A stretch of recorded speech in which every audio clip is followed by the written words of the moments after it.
Welcome, everyone. My name is Thane Rosenbaum. I'm the creative director of the Forum on Life, Culture, and Society at Touro University. And welcome to the FOLCS headline series. Tonight, hijab revolt in Iran. Everyone, certainly that's tuned in tonight, knows that Iran is into its third month of what we can clearly describe as a revolution. A Kurdish woman, Mahsa Amini, and her brother, who are from a Kurdish area of Iran, traveled to Tehran, and it was there that she was both hassled and arrested by the morality police and their enforcement of strict Muslim clerics' headscarves regulations, which essentially, in her case, which I didn't even realize until the other day from our special guest, it wasn't so much that she was some of her hair was showing. It was that some of the buttons on her scarf were undone. It wasn't even that she was showing hair, but she ended up getting beaten to death. She was in a hospital with a cracked skull. The Iranian government reported that she died of cardiac arrest. Almost instantly, Persian Iranian women took to the streets. This for them was the last straw. And an entire movement has been galvanized, in many ways reminiscent of what we saw with Arab Spring and when the Tunisian vendor set himself aflame. The women of Iran have taken over, and this is now their revolution, and they are joined by hundreds of thousands of others. We have a special guest to discuss this, my longtime friend, Roya Hakakian. Roya is many things. There she is. Hi, Roya. Welcome. Hi. Welcome to folks. Thank Roya you. is so many things. She's a poet. She's a journalist. She's an essayist. She's clearly, if you've been following her lately, a human rights crusader and activist. In my mind, she's clearly one of the intellectual faces, minds, and voices of this movement, certainly based here in the United States. And you don't have to just take my word for it. Yes, she's my friend, and of course I would boast about her, but she's testified before the Senate Foreign Relations Committee, and she's had special meetings with Secretary of State Anthony Blinken. She's clearly a voice and an opinion that everyone is asking and how to understand Iran during these days. She published in Atlantic magazine, and I commend you to get the link to Roya Hakakian's essay, Bonfire of the Headscarves. In my mind, it'll be an award-winning essay by the time this year is over. It is really singular, important.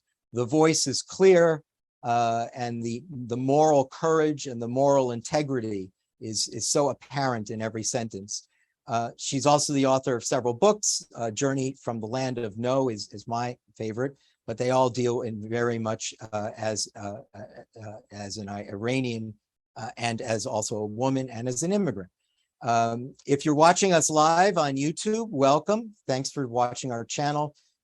Please go to folks.org and sign up for our email list as well, so you'll get notice of future events. And if you have a question, the headline series is enormously popular when it comes to questions from the audience. So if you have a question for Roya, go to the Q&A box and leave it there. Roya, let's start with, you could be Mahsa, right? This story could have been your story if not for the grace of Allah or for the grace of Adonai in your case. You could have gone, right? Could you just briefly tell the audience that you too were a young woman during the early days of the Islamic Revolution? I was a young woman during the early days of the Islamic Revolution. And in fact, the final chapter of my memoir, to which you just referred, is called 1984. And that's the year I was in my last year of high school. And it had been about 3 years that the mandatory dress code had become law in Iran. And so it was an August day. I was walking in Tehran. It was the month of Ramadan. So water fountains had been shut down and restaurants were closed and there was not a drop of water to be had. So under the blistering sun, I was covered in a scarf, the Islamic uniform, which was supposed to be a baggy and raincoat-like thing that covered you up, didn't allow any of your curves to show, and then a pair of pants and closed-toed shoes, and I was sweating, and I don't know at what point I stopped sweating because it was hot, and started sweating because I felt such wrath, such bottomless wrath. And for a moment, I looked at the sky and I thought, I don't care if somebody bombs us and I die, as long as those people who impose this on me go too. And it's amazing that of all the things that I lived through in Iran, one of the most memorable times, one of the most memorable events is just this walk under the sun on that day in August. I remember that part of the memoir and how it ends on that, and it is very striking to think about. I remember you just reminded me. What I remember is how when we're young, we're always told that younger people have less impulse control, and they can be more reckless. And I thought, yeah, a young woman would think that in a way that 15 years later you might have thought it, that the sense of what you said, wrath, or I might describe as just outrage. Like, are you kidding me? Really? I have to wear this? Speaking of wearing this, something you said recently that I found interesting is that, the regime has said that the hijab there's a long Iranian tradition of the hijab. And you said this is just nonsense. Like, they make this stuff up. And maybe it's important to explain, because that seems to be part of the justification that we are returning to a tradition that women accepted willingly. And so that's not in fact true, right? Well, no, the tradition, as far as my own observation and upbringings are concerned, was for people to have choice. So it was very normal to walk on the streets of Tehran, prior to 1979, and, for one woman to wear the hijab, in fact, the black veil, and another one walk by in a miniskirt. And that was normal. That was, in fact, tradition. The tradition was that live and let live. And I think that had been a very important moment for the, Iranian culture to arrive at, to the moment where you realize that the society included these desires on both parts, on the part of women who wanted to cover up and others who didn't. And so I was shocked when I came to the United States. I was sitting in my first college class, which was a psychology class, and the professor started talking about relativism and how different cultures, think about the same subject differently. And then suddenly he said, for instance, the people of Iran embrace the hijab because it's their tradition. And I'm sitting in the back of the class thinking, what? What Iran are you talking about?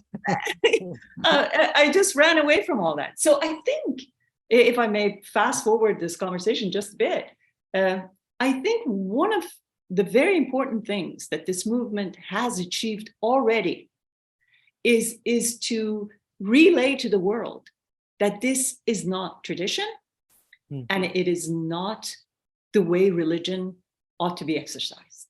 So the movement has now taken a life of its own, to the extent to which, if I asked you this, if the regime said tomorrow, the ayatollahs, the mullahs, the imams all showed up and said, you know what, we've given this some thought and we've decided, you know what, the headscarves is not that important to us. Everything else is really important to us. Let the hair flow, let it flow. And can we be done with this revolution? Would this go away? Would the men say to the women, all right, before you get your head clubbed in, let's end it, call it a draw, we win? What would happen at this point? Nothing would change. Nobody would go home. Nothing would change. And somebody, I'm sure, in Tehran is sitting in some office or some high officialdom residence kicking himself. And if he's not, he should be. Because if they had done that in 2009, yeah, they could have bought themselves perhaps another 20 years. Yeah. Because in 2009, during the Green Revolution movement, yeah. People were still in conversation with the regime. They were still saying, where is my vote? Which meant, you know, you still have some legitimacy. So we think that if we ask you to look into the rigged elections, you will do the right thing. There was a conversation. The problem now is that there is no more conversation. And so however the regime decides to relent now, it's too late. I'm sorry, go ahead. I mean, the last time I saw little girls and boys rip up the images of Iran's leadership from their textbooks was 1978. So these are scenes that Iran hasn't seen in 44 years. And that's why I think we can't go back. So, but is it because the people do no longer trust these leaders and these clerics, and nothing they say, period, nothing they say would be legitimate? Or is it that the clerics is saying, we are so stubborn and we are so indignant that this is the way it must be, that we will not capitulate to them no matter what they do? Are we talking about two forces that will never, ever reach any reconciliation? They hate each other that much. Okay, so here's something that I read when I was a teenager from my most favorite poet in Iran, who was called Ahmad Shamlou. And the line is this from the poem I really adored. The line said, I am not your enemy, I am your denier. So it means that at some point I've decided that you're too small for me to call you my enemy. Wow. I have surpassed you and have gone somewhere else. So we could say that they hate each other, but I'd like to think that at this particular moment, the nation has reached a sense of democratic maturity that they have actually surpassed the regime.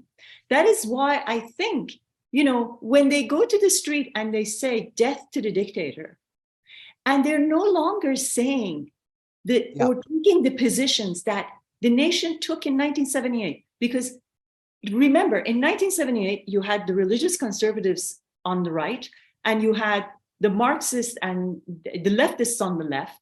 And so there were two political campaigns that were operating in parallel, and then they coincided at some points in order to overthrow the monarchy. But in general, they had been operating in a parallel fashion. What has happened now is that there are no signs of a political campaign, of a political agenda for an ideology. It is the most basic desire for democracy, which is all about living a normal life. And that's why I think to define it by animosity would be to reduce it to what it is, to less than what it is. Great what answer. It is that it's completely gone beyond the clerics. It's way above. And I just wrote a piece which will appear in the Atlantic within a day or so, in which I begin by saying, if George Washington were to pick two nations today who are living up to his most important ideals, they wouldn't necessarily be the people of America, but they would certainly be the people of Iran and Ukraine. Wow. I can't wait for for the link to that Atlantic essay. Briefly, given what you just said, the country is fairly united. We're talking about a country with lots of ethnic strife and divisions. You know, it's not like everyone who's not part of the regime was always getting along and there's no infighting domestically. One would not describe that about Iran. But when it comes to this issue, given what you just said, these factions are on the same path. Absolutely. Now, I'm not going to go over what you said about, the ethnicities in Iran being divided. I think if I were to qualify what you just said, I would say that this regime has spent the last 44 years investing in every possible way to survive. And one of those strategies to assure its own survival has been to create divisions. So I don't think that Iran's ethnicities are inherently against each other or divided, based on some beef from the past. But I think the regime has constantly invested in the idea of creating this fear that if we go away, the country will fall apart because these ethnic minorities will start to go at each other. So what has been incredibly moving to me, I'm not even talking about, people who aren't paying attention to Iran. I'm saying what has stunned me is the fact that all these minorities, all these ethnic groups that we heard for years and years who were at each other's throats are united in a way that, again, I haven't seen since 1978. 1978, wow. So, people say, what are the signs of a revolution? First sign, kids are ripping up the images of the leadership out of their textbooks. Sign number two, the entire country, all the ethnicities have come together. And, the Azeris are chanting on behalf of the Kurds. The Kurds are chanting on behalf of the Baluchis. And it's really an amazingly beautiful thing, even though the circumstances are entirely tragic. Thank you for reporting that, because I don't think that's widely known. So that's important. Yeah. I have an anecdote for you. It's an entertaining anecdote, but it's also a depressing one. Years ago, during the Green Revolution, that year in 2009, or the Green Movement. And this was the period of time where the students were challenging the election results, which is what you intimated a moment ago. Mm-hmm. Thought their vote didn't count and that Ahmadinejad had been elected again. So I received an email from an Iranian student in Tehran who said, I know you have something called FOLCS, and Alec Baldwin is your, I couldn't believe this. He said, Alec Baldwin is going to be one of your next guests. We also know that Alec Baldwin is going to be hosting the Oscars in April. And I'm going to ask you, would you do me a favor? Would you ask him to wear a green ribbon that night? And so that we could all watch, that message would be sent, because essentially, the mythology is that 1 billion people watch the Oscars. I don't think it's true, but people think 1 billion people watch Oscars. So the student asked me, so I immediately called up Alec, who was going to be a guest, and Alec was intrigued by it. It turned out that the producers of the Oscars wouldn't let him. He was worried about it, and of course that movement was squashed pretty quickly. Yeah. We also know that in 2019, another revolution movement, what was it, Bloody November, was squashed pretty quickly. Now we're in a month and a half. This is different. This is, in your mind, this is a revolution with legs. This revolution will reach some completion, because we've been baited by the courage of Iranians, and we've in my mind abandoned them, because I thought what President Obama did with the Green Movement was outrageous, just outrageous. How we just, he was so flirtatious with the Ayatollahs. He was always, I would sit down with them without preconditions. So he was always, I think now he recently said he regretted that he didn't act. But I remembered thinking, this student reached out to me. I thought, my God, I'm in the center of this. How did that happen? All because of the Oscars, right? So I feel like we've abandoned the Iranians. Is this going to fulfill the aspirations of freedom and choice? And will it happen because the rest of the world won't abandon Iran? Mm-hmm. So in my assessment, this is a revolution. I think in anybody who looks at it fairly, it's a revolution, because it meets the circumstances of a revolution. The regime can't appease the people, and the people will not relent and given surrender to the regime under any circumstances. So they're at a standstill facing each other. And this population, these protesters, have done things that, again, we've gone over this, I haven't seen the nation do since 19. No, you've made this point. And, this isn't right. And the most amazing thing is the absence of an ideological agenda. Now, what I find really interesting is that people point to this and say, look, they're not driven by an ideology. Why is that a weakness? That's the strength of this movement, because it doesn't want ideology. It doesn't want religion. It doesn't want communism. It doesn't want, it wants the very fundamental principles that guide a democracy. Do you think that the same argument could be made about that it doesn't seem to have a leader that everyone is galvanizing, mobilizing around, that even that is not necessary for this movement? Well, first of all, there are leaders that people in Iran know about, but outside you know of Iran, about them, and you know them. So, right. So that's part of it, and there are at least a couple of people whom I have been following for a few years who were picked up within the first 2 days of the uprisings. However, wait, can you explain that? Because the regime believed they would be particularly dangerous if they were particularly dangerous even before the protests started. I mean, one of them is named Hossein Ronaqi, and Hossein Ronaqi was publishing op-eds in the Wall Street Journal against the regime for the past 2 years. It was an incredible thing. I would pick up the journal and I would say, how is it possible that this guy is publishing this stuff in the Wall Street Journal? So he has been outspoken. He's incredibly articulate. There is another fellow named Majid Tabakkoli, equally staggeringly thoughtful, interesting, charismatic. So there are women, there are men who are in prison. We don't know about them.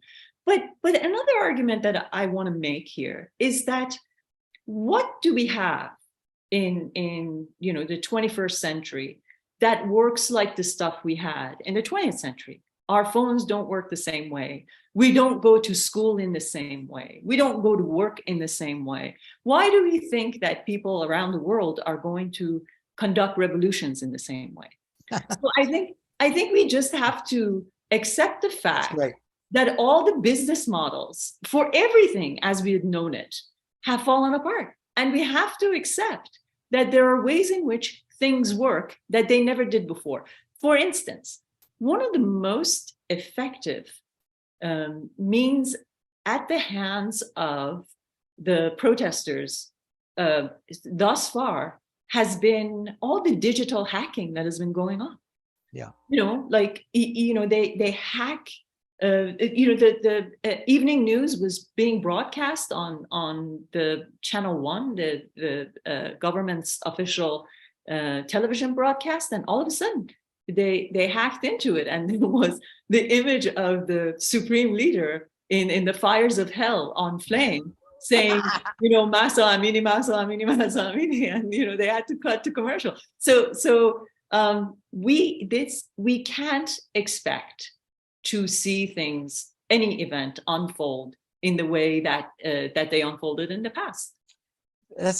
Roya, that's a really terrific original idea. Really, thank you for sharing that. Really terrific. So I wrote an essay for the 3rd anniversary for the Wall Street Journal for the 3rd anniversary of Arab Spring. And it was a mocking essay because I said, happy birthday, happy anniversary, Arab Spring. And then I went through the countries and I said, oh my God, no democracy anywhere. 3 years in, only Tunisia, and then that's done, right? So it was a romantic period of the Arab Spring. I remember this, it was like Prague Spring, right? Like next, and yet it resulted in nothing. And one of the things I said in the essay was, could it possibly be that region of the world simply democracy won't take? Mm-hmm. And so I can't help but ask you this question to say, does it even make a difference, right? Because unfortunately, the Iranians, the PR in the during the Islamic era, if you ask a lot of people, they say, oh, you mean the people that burn American flags and say death to America, death to Israel, death to Danish cartoonists, death to French cartoonists, death to British novelists, death to the Pope, death to the Pope. What's wrong with you, Pete? Death to the Pope. So I would say Americans are used to those images of the Iranians. So did we not see the right Iran? Because I want to believe that what those images is not Iran. And what we're seeing in the revolution today is Iran. It's the Iran of your childhood, the people that you remember. Can you clarify this for us? The first reason I decided to write my memoir, which came out in 2005, so we're talking about almost 20 years ago, was because I was in conversation with a New York Times editorialist who used to tell me, this Iran that you talk about isn't the Iran that the New York Times that I write for knows about. And in fact, after several conversations, and that's the first chapter of the book, he was the one who said, you have to write about your Iran. And that's how my memoir came about. Because up until then, I was writing in Persian exclusively. I had no intention of writing. Well, this is why I'm asking you, because I was struck by your memoir, because I was not used to, and then I met you. I was struck by, this is not, I don't see images of this Iran. I see hostage takers and burning Uncle Sam in effigy. Right. So I think the reason that's the only Iran we heard about in the West and in America was because there was already a proclivity to say that we never understood that region. We're never going to understand that region. And we were so ripe to turn a single error, which was, misread some aspects of Iran's events under the Shah into a colossal error on all parts in every direction on behalf of America. And where you're talking about the State Department, academia, nobody was reading anything right. Everyone misjudged. No. I'm not saying that everybody was misreading. I'm saying that everybody was assuming that they were reading it correctly. Oh, I see. When they realized that there were aspects of it that they misread, they were so offended that there was an error that they had committed that they continued expanded to this gargantuan proportions that it now had to include everything. So I think, the rise there was a rise of Islamism, which began in Iran in 1979 in a way that we had never seen. But that surprised them to the degree, and I mean the academia, I mean the administration, I mean, in liberal intellectuals and, in the West and in the United States, so that rather than say, maybe there were aspects of it that we misunderstood, they said, we never understood it, we can never understand it. And this is who these people are, because we never saw that this was a possibility. Do you know what I'm saying? Yeah, I know exactly. Just because they had missed the idea that's, by the way, present in this country, right? I mean, we have super conservative Americans who believe that Donald Trump has been sent by God. So we have the counterpart to this sort of population in Iran, and those were the Khomeinyists in 1978 and 1979. So just because they weren't seeing this phenomenon, they assumed that the people that they had been unable to recognize existing in Iran must be the representatives of the entire Iran. So would we extrapolate and say that Israelis don't realize that most Iranians do not think that Israel should be wiped off the map? Because again, here are the images that the world sees, right? You have presidents and ayatollahs that use this language, this eliminationist language that no other country. So you can understand why there's some people like your friend Thane who thinks these are barbarians. Mm-hmm. I don't know what the Iranians are, but this sounds like barbarians. Right. Every time all they want to talk about is wiping the people off the earth. Right. So you shouldn't trust what I say. You should go to a survey that Anti-Defamation League conducted 10 years ago of the Middle East and North Africa region, measuring the degree of anti-Semitism in those countries. And Iran came at the bottom of that list. Wow. Compared to all the other countries in that region, Iran was the least anti-Semitic nation in that entire region, which surprised the ADL. I'm sure. Right? And then that's 12 years ago. And what I'm saying is that Iran has become even less anti-Semitic since then. And the reason isn't that somebody is educating the population. The reason is that the population is so distrustful of the regime that everything that the regime is for, they're against, and everything that the regime is against, they're for. I was wondering whether you would say something else there, which is, as you were talking earlier, I thought, you know, I'm older than you. And so I remember the Shah. And my memory of the Iran in the 70s was what you just said before. It was secular, that you had religious Muslims, but they were listening to the Beatles. You know, this was not like, this was, to me, the men wore Western suits, right? If you asked me as a teenager, I would say if there was one place I should go visit, is Tehran. I would like it. I would enjoy it there, right? I mean, I think I was so shocked with the hostage taking because it completely, like, what just happened to Iran? I thought you were going to say, Thane, my childhood memories are genuine. You know, this is an intellectual country. There was a cultural elite here. These people read books.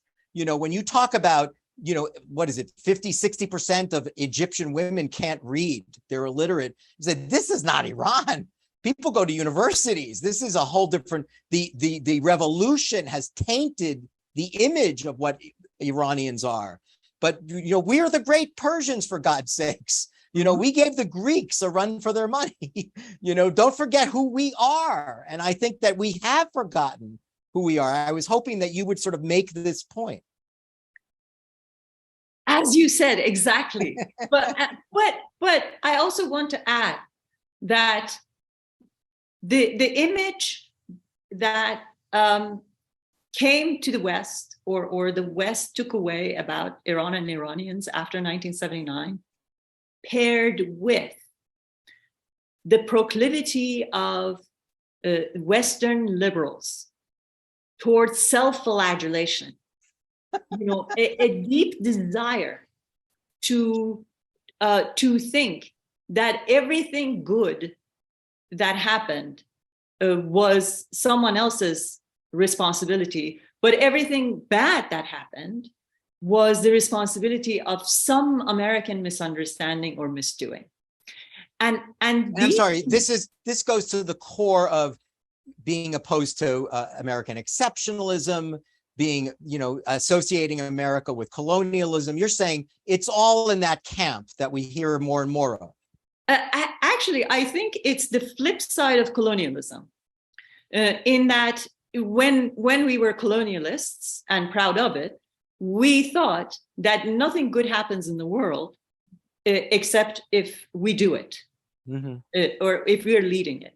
But now we think, or at least vis-a-vis Iran, we think that nothing bad can possibly happen in Iran unless we're leading it, right? So I think the misrepresentation of Iran as a result of the revolution could not have had the same effect had it not been this vast elite within the academia, within the United States, who said, oh, you see all the crazy things they're doing? It's not their fault, it's our fault. We screwed them up. We screwed them up. And so then, you know, a whole bunch of narratives started to circulate, not once, not twice, for years. And part of what I have been really stunned by is that it doesn't matter how much new material that gets out there. These narratives are very difficult to undo. And one of them is that, you know, Iran was a perfect democracy, and then 1953, Right. America, conducted a coup. America didn't single-handedly conduct a coup. America participated in a coup. And they overthrew the government of Mossadegh, and there you are, Well, but also I remember, again, this goes back to when I was in college, the idea that America would accept the Shah for cancer treatment in the United States. Yeah. As if that was like a coup, right? The idea that he could come to MD Anderson or wherever he went for cancer treatment, that was another, blight that Right. America did, that it was unforgivable sin. Right, exactly. And then, I was part of a group of, documentary filmmakers, and I had to actually walk away from the team because we couldn't see eye to eye about, the history that we were trying to narrate in this episode. But they, what they were saying was that, only because the United States decided to take the Shah for treatment, the students of the Imam line, the hostage takers, scaled the walls of the embassy and took over, which again meant that they were some innocent kids who would not have done it if we had not taken the Shah, forgetting that on February 14 of 1979, they had taken the US embassy for a day, but it was negotiated and they were forced to get out. So on November 9th, 1979, when they scaled the walls and took it over, it was the second time. Right. So you can't tell me that they took over the American embassy because these innocent people wouldn't have done it if we hadn't taken the Shah, because they were already doing it in the past and they had already done it. So it's these narratives that paired with the images that were coming, that certain elements within the United States and very much within the academia were invested in circulating, that we're stuck with. So this is going to be a tough question, I think, for you. Are you sure? Yeah, I think it is, but you'll do fine. I forgot to tell everyone you were also a producer at 60 Minutes, so you're a real pro.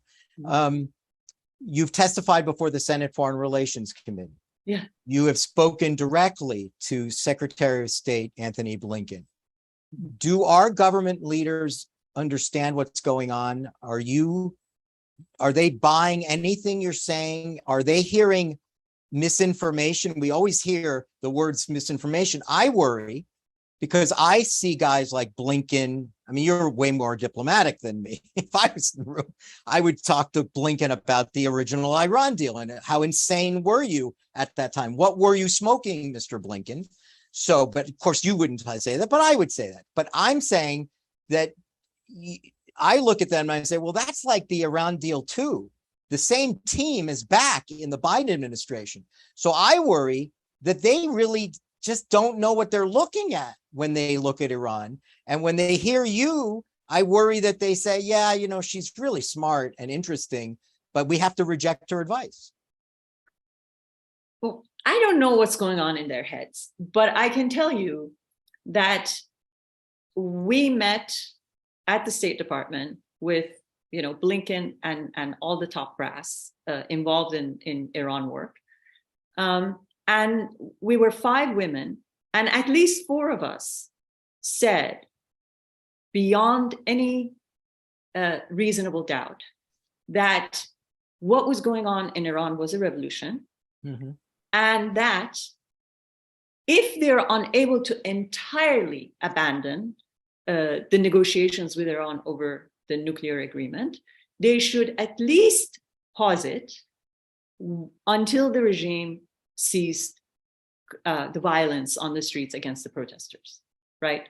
I mean, by the way, can you just explain what is the posture right now? Because I would think it's de facto on hiatus because the regime is busy dealing with hundreds of thousands of protesters and are not in. I don't know whether they're saying, and let's go get that Iran deal. I'm assuming for the same reason I look at the region generally, and I think the region is probably in much better shape in Lebanon and Syria and in Yemen and in Gaza and in Lebanon because they're busy with the protesters. So I'm saying, in the minds of the mullahs, do they have Iran deal on their mind to free up billions of dollars?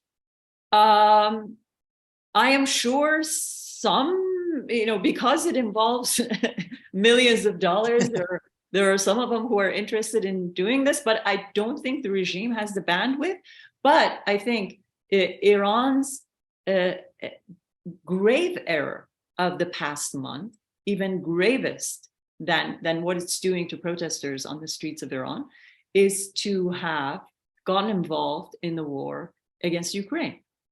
And that really changes all the calculation on the part of the United States and Europe. So I think if it's on ice at the moment, it's far more because of the participation in the with Russia. So then you would say, I think you would say, that there's two phases to the Ukraine influence, right? On the one hand, there is the emotional solidarity that even the rest of the world would connect the Iranian and the Ukrainian people together, and the stalwart bravery and the courage and the sacrifice. And you would also say that Iran made this other mistake, that they joined up in that struggle. And so that they're on the evil Axis side. And so that was a tactical error, because that the people have yet another reason. If you're living in Italy, you have another reason to hate the Iranian regime. They're on the side of Putin, right? Right. So you and I are calling it tactical error, but I think they're seeing it as the only way to survive. And had it not paid off in Syria, they might not have done it again. They probably wouldn't have done it again. But the problem is that it paid off in Syria. That's such a great point, right? I mean, right? You maybe briefly explain what you mean. Well, the Syrians had a major revolution. It was they took to the streets. It was for 2-3 weeks, maybe 4. I don't remember exactly the period. It was a peaceful protest movement against Bashar Assad, and then everything fell apart the moment that Iran decided that it was going to prop up Assad at any price. And Russia was their pal. And Russia was their pal. And together, they banded together to keep Assad up. And everything that Russia ended up doing in Bucha, and doing it so cruelly well, was because they already had done it in Syria.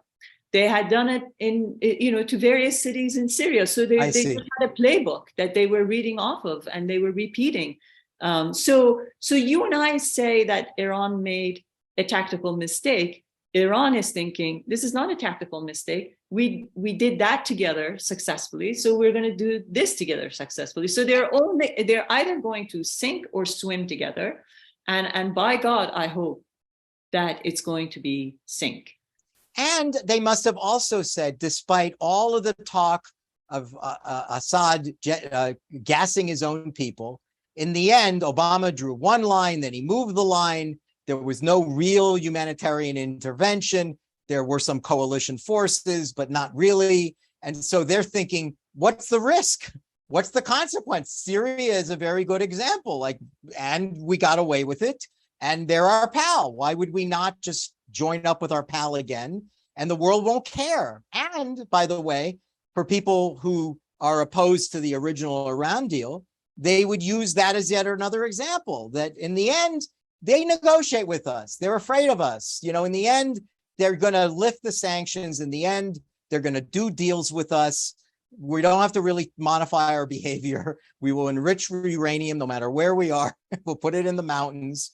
And nothing's going to happen. No one is going to push back. I think what's happened, what you're just thinking, what you're saying is that I think Putin is surprised with what happened with Ukraine, and the clerics are shocked what's happening on the streets. Precisely. And I think now that we're kind of seeing this regional connection and non-regional connection, because now we see that, Ukraine is not in the Middle East, but it's actually a very important player in the faith of Iranians in near future. because if Ukrainians win and Putin is weakened, a lot can change about the regime in Tehran. So this brings me to a really important point here, that if we realize as a global community that we need to fight COVID together in order to contain it and defeat it, if we understand as a global community that in order to change climate change, or in order to undo some of the effects of climate change, we need to work together as a global community. Why in the world do we not see that we need to work together as a global community to prop up democracy, to save democracy from evil actors like Putin and Khamenei? Well, here's what I want to say, ask you about this.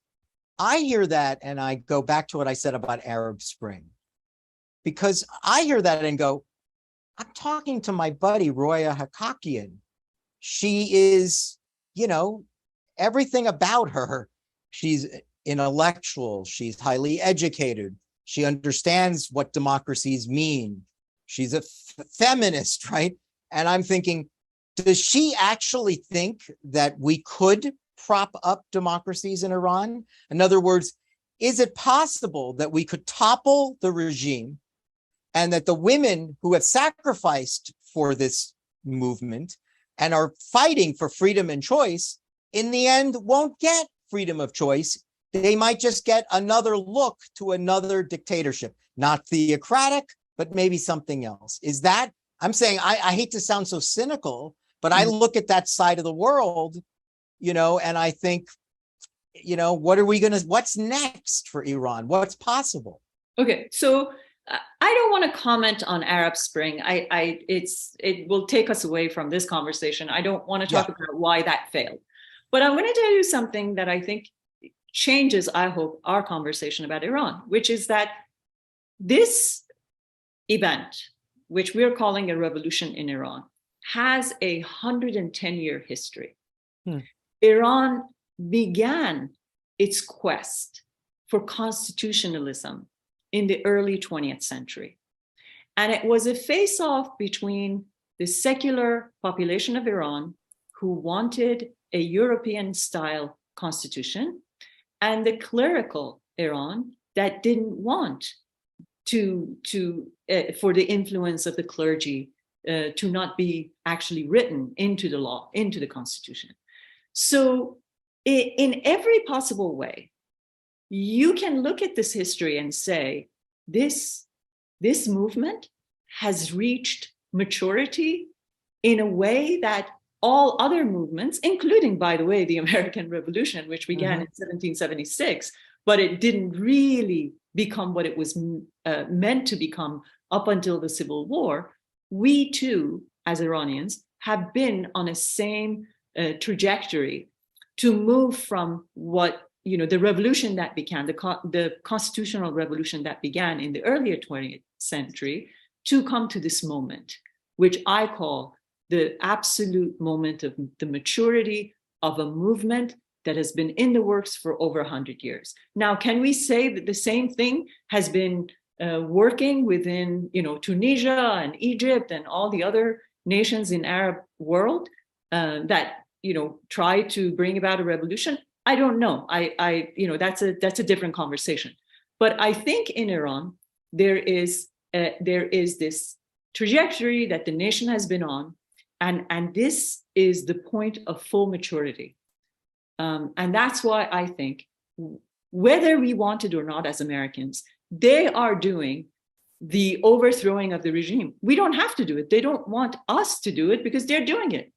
All we have to do is provide the sort of support that we decided we ought to provide to Ukraine. It's not weapons. They don't want a war. They're not asking for military support, but they're asking for every other support possible in order for the democratic forces in Iran to win.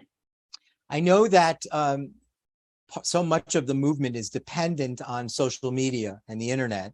And we also know that the regime often turns off the internet. Yes. So is that an area that I don't even know, I'm not a techie. Is that an area where the United States can be helpful?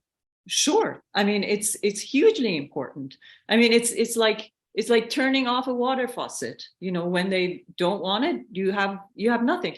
And so that's really important. I think there are many ways. You're saying that's not weapons, but that's huge, right? That's huge. That's right. huge for, and another thing that's huge is that there are all sorts of companies in Europe and elsewhere that are providing surveillance strategy and equipment and all sorts of things to the regime to track down the protesters, via their cell phones and other digital equipment.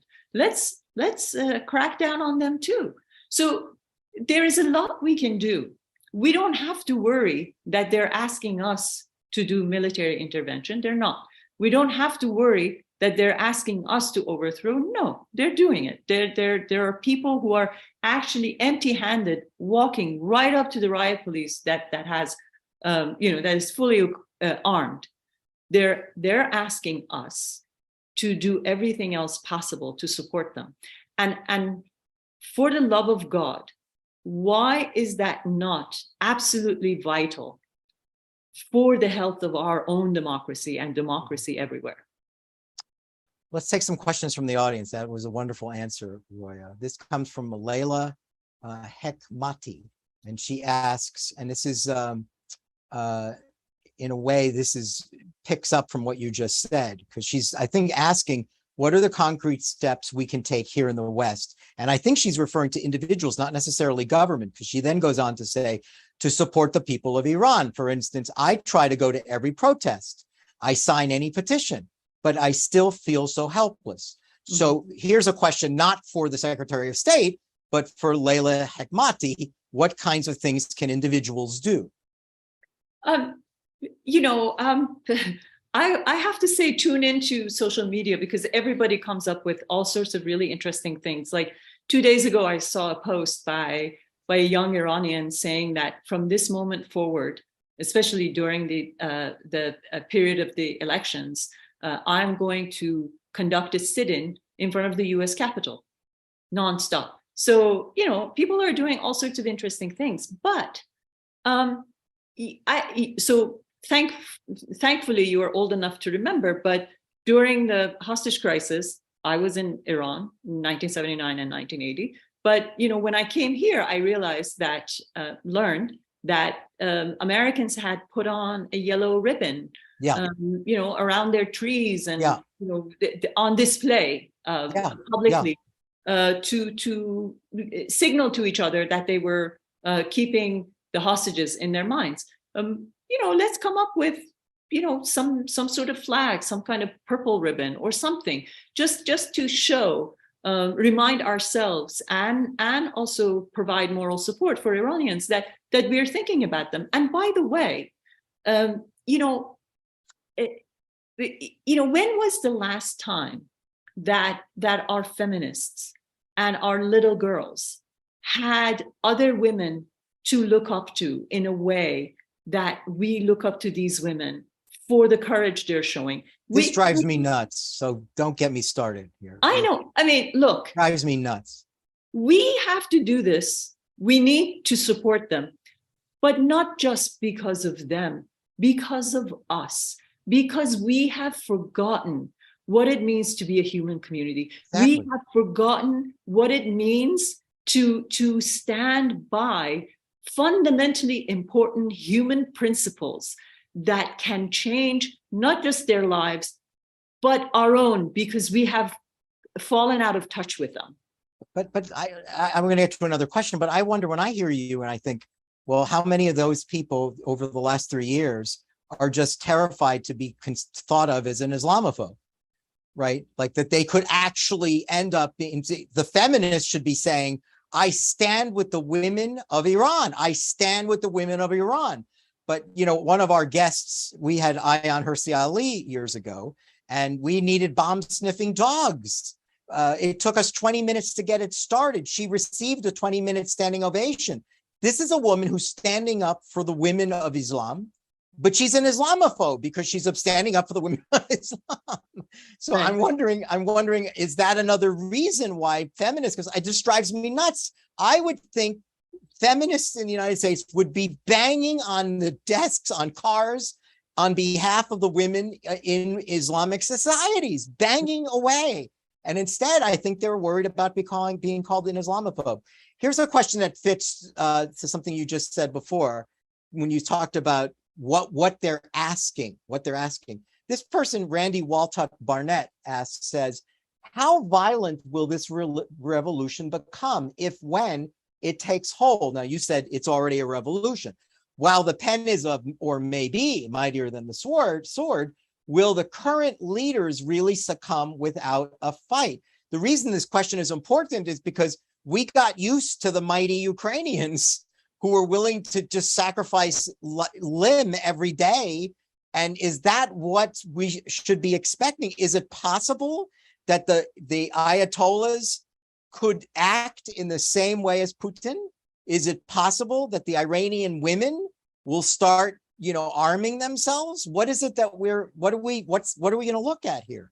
Well, I hope the Iranian people won't arm themselves, because that will shift this movement into, God forbid, what Syria became. Right. They change the difference between Iran now and what Syria became is simply one thing: weapons.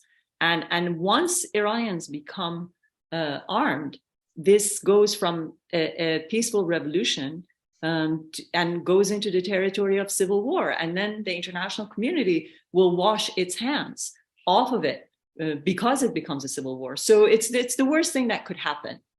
But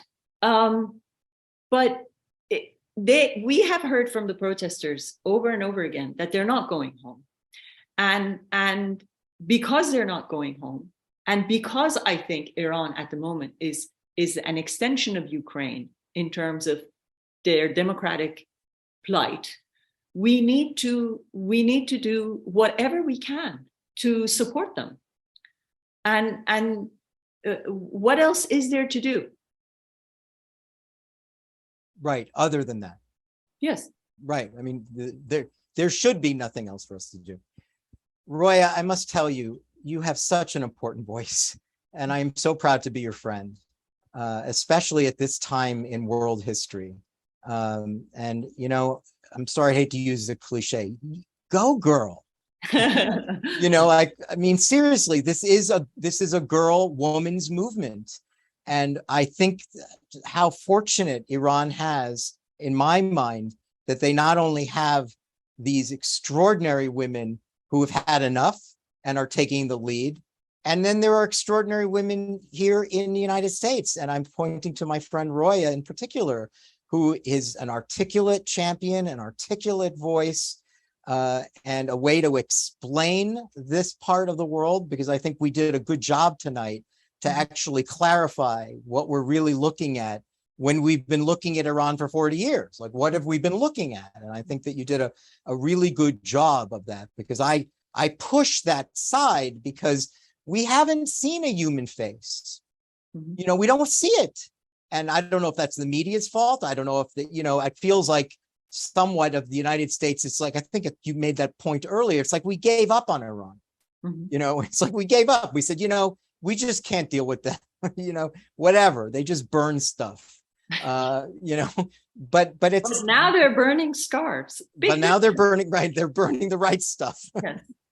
So before we say goodbye to you and thank you, and we send you off with Godspeed and good luck for fighting on behalf of your people and being this wonderful woman crusader, we've got a couple quick announcements, I think. Madeline, what do we got? Is this an upcoming event? Oh, we do have some upcoming events coming up, but I'm not sure we have the posters out on them. Yes, we're a nonprofit. We haven't charged during the pandemic. And so as we come to the end of the year, your year-end gifts, maybe you can keep FOLCS in your mind. What we did tonight with Roya, in my mind, is the perfect example what FOLCS can do. We make ideas important and make movements, understandable, comprehensive, enough so that it inspires you to join. You heard what Roya said at the end. what is there left for us to do but to act? Roya, thank you again. Thank you. Please join us again on another FOLCS event. And for FOLCS, I'm Thane Rosenbaum. Good night. Thank you.